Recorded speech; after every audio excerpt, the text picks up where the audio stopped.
they just are. I don't really have a particular comment one way or another, just to start seeing that they are those things. There are these things, these ideas, these frames that we base our entire life on. When you have a frame, if you look even at my fingers here, I mean, like, I can frame up the world, but I'm entirely missing everything around that frame.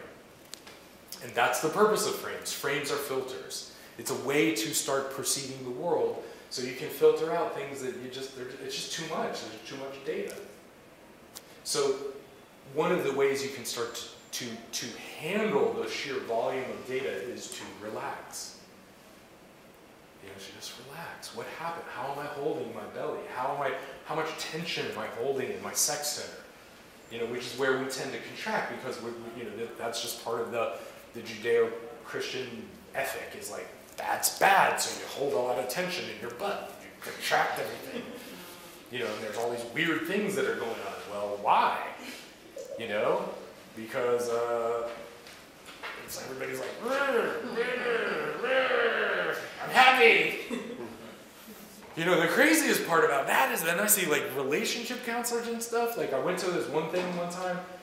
There was a whole wave of people teaching about relationships at one point. And they were teaching about relationships and they weren't themselves having sex.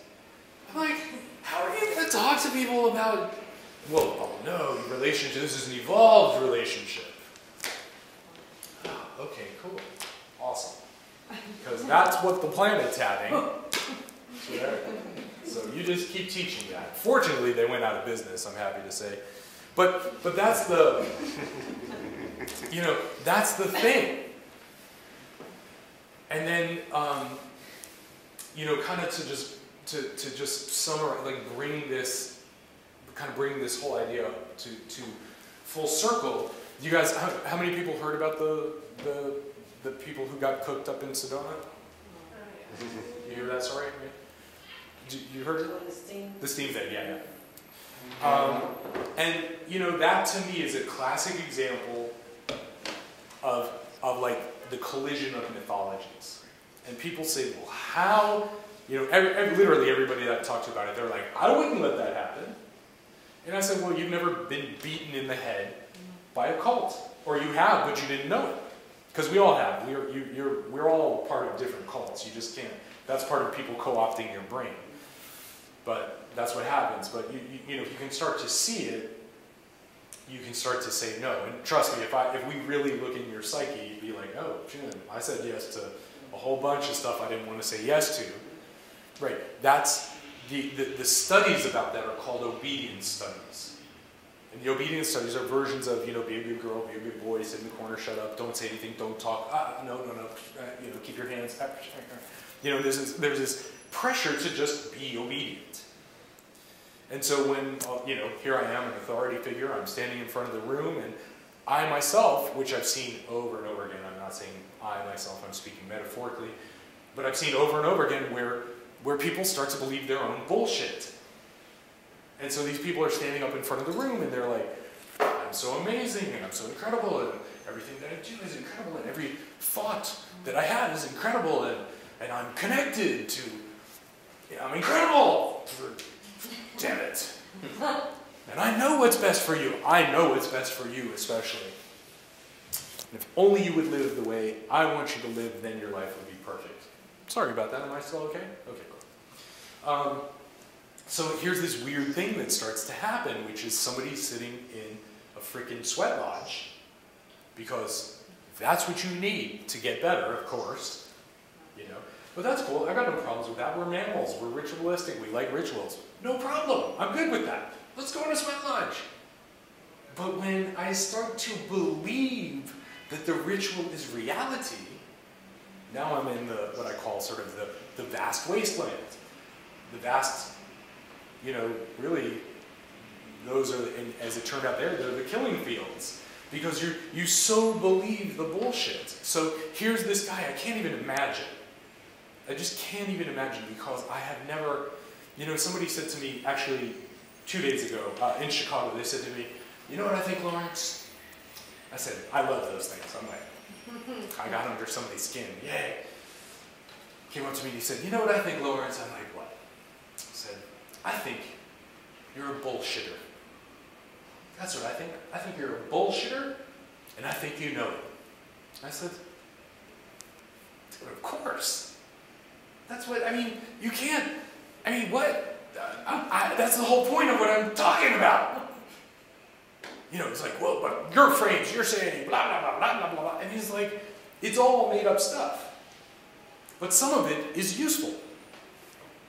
Some of it's helpful. Some of it's like, oh, okay, this is a pretty good piece of information. This is good. This is helping me.